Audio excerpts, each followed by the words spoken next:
ഈ സത്യം എന്തായാലും പുറത്തു വരും. കുറച്ചു മാസങ്ങൾക്കകം നീ പ്രഗ്നന്റ് ആണെന്ന് നിന്നെ കണ്ടാൽ തന്നെ ആളുകൾക്ക് മനസ്സിലാവും. ഈ പ്രശ്നത്തിന് 2 പരിഹാരങ്ങളേ ഉള്ളൂ. ഒന്നുകിൽ നിന്റെ അവസ്ഥ മനസ്സിലാക്കുന്ന ആരെങ്കിലും നിന്നെ കല്യാണം കഴിക്കാൻ തയ്യാറാവണം.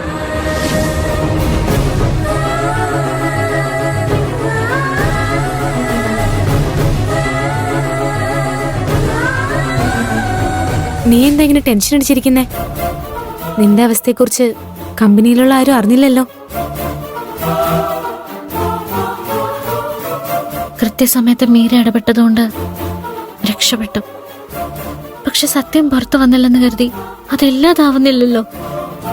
എന്തെങ്കിലും എന്റെ അവസ്ഥയെക്കുറിച്ച് എല്ലാവരും അറിയും. അതിനെക്കുറിച്ച് ആലോചിക്കുമ്പോ എനിക്കൊരു സമാധാനവും കിട്ടുന്നില്ല. എന്ത് സംഭവിച്ചാലും ഞങ്ങൾ നിന്റെ കൂടെ തന്നെ നിൽക്കും. നീ ഈ പ്രശ്നങ്ങളൊന്നും ഒറ്റയ്ക്ക് നേരിടേണ്ടി വരില്ല. എനിക്കതറിയാം. പക്ഷെ ഞാൻ കാരണം നിങ്ങൾക്ക് എന്തെങ്കിലും പ്രശ്നം ഉണ്ടാവുമെന്ന് എന്റെ പേടി. അങ്ങനെ ഒന്നും സംഭവിക്കാൻ പോകുന്നില്ല. നിന്നോട് ഈ ക്രൂരത കാണിച്ചത് ആരാണെന്ന് നമ്മൾ കണ്ടുപിടിക്കും. സത്യം എന്താണെന്ന് പ്രിയഞ്ചേട്ടനോട് നമ്മൾ പറയും. നിന്റെ ഭാഗത്ത് ഒരു തെറ്റുമില്ലെന്ന് പ്രിയഞ്ചേട്ടനും കുടുംബത്തിനും മനസ്സിലാവും. അവര് നിന്നെ സ്വീകരിക്കുകയും ചെയ്യും. ഇത് ഞാൻ വെറുതെ ചിന്തിച്ചു കൂട്ടുന്നതല്ല. ഇങ്ങനെയൊക്കെ സംഭവിക്കുമെന്ന് എനിക്ക് ഉറപ്പാ. ഇപ്പൊ നീ അതിനെക്കുറിച്ചൊന്നും ചിന്തിക്കണ്ട. ഓണമല്ലേ? ഭൂമിക മാഡം ഓണം കഴിയുന്നത് വരെ നമ്മുടെ ഹോസ്റ്റലിൽ ആഘോഷങ്ങൾ ഉണ്ടാവുമെന്നാ പറഞ്ഞത്.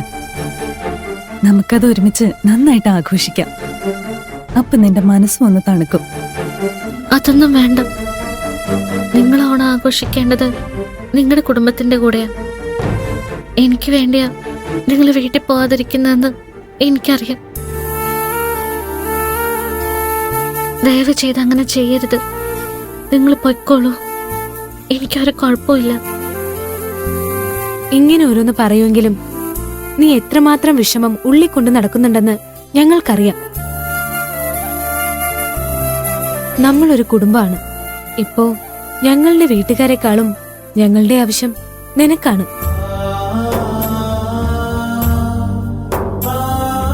നീ വാ. താഴെ എല്ലാരും മുറികളൊക്കെ വൃത്തിയാക്കി അലങ്കാര പണികളൊക്കെ ചെയ്യുക. നീ ജോലിയൊന്നും ചെയ്യണ്ട. വെറുതെ ഞങ്ങളുടെ കൂടെ വന്ന് നിന്നാ മതി. നിന്റെ മൂഡ് മാറും. ഞാൻ വരാം. നിങ്ങൾ ചെല്ല. ഉറപ്പായിട്ടും വരാം. ചെല്ല.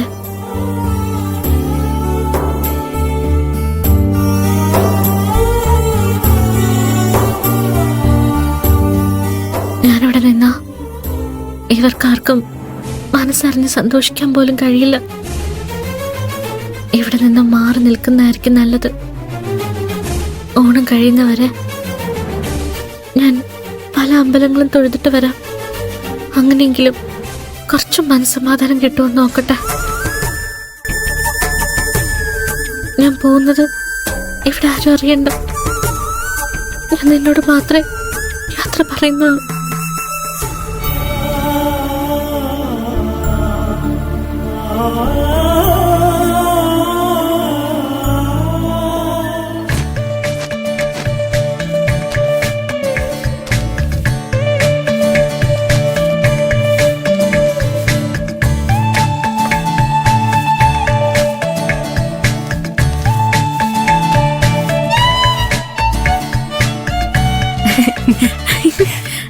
നോക്കിയടി, അത് കൊള്ളാല്ലേ?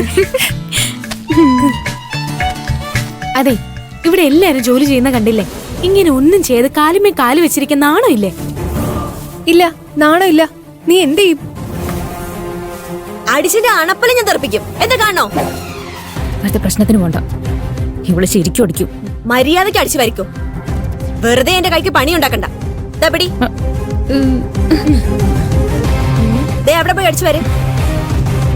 ഓ നാശം.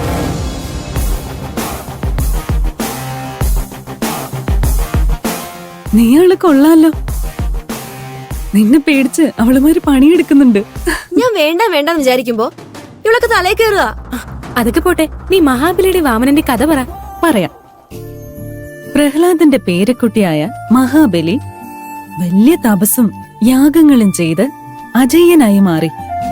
ദേവേന്ദ്രനെ തോൽപ്പിച്ച് അദ്ദേഹം സ്വർഗം പിടിച്ചെടുത്തു. അതോടെ ദേവന്മാർക്ക് സ്വർഗം നഷ്ടപ്പെട്ട് സ്വന്തം വീടില്ലാതെ അലഞ്ഞു തിരിയേണ്ടി വന്നു. അപ്പൊ അവരെല്ലാവരും വിഷ്ണു ഭഗവാനോട് രക്ഷിക്കാൻ അപേക്ഷിച്ചു കാണും അല്ലേ? അപേക്ഷിച്ചു. പക്ഷേ വിഷ്ണു ഭഗവാൻ കനിഞ്ഞില്ല. അവിടെയാ ദേവന്മാരുടെ അമ്മയായ അതിഥിയുടെ കഥ വരുന്നത്. സ്വന്തം മക്കൾക്ക് സകലത് നഷ്ടപ്പെട്ട് അവര് പേടിച്ചലയുന്നത് കണ്ടപ്പോ ആ അമ്മയുടെ ഹൃദയം പിടഞ്ഞു. അതിഥി തന്റെ സങ്കടം ഭർത്താവായ കശ്യപ മഹർഷിയോട് പറഞ്ഞു. സാക്ഷാൽ മഹാവിഷ്ണുവിന്റെ ശരണം പ്രാപിക്കാൻ കശ്യപ മഹർഷി ഉപദേശിച്ചു.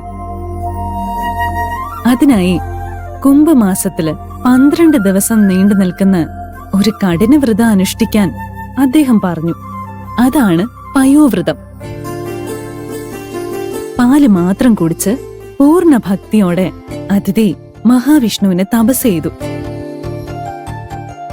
ദേവമാതാവിന്റെ കഠിനമായ വ്രതത്തിലും ഭക്തിയിലും സംതൃപ്തനായി ഭഗവാൻ വിഷ്ണു ശംഖചക്ര ഗദാപത്മധാരിയായി പ്രത്യക്ഷപ്പെട്ടു.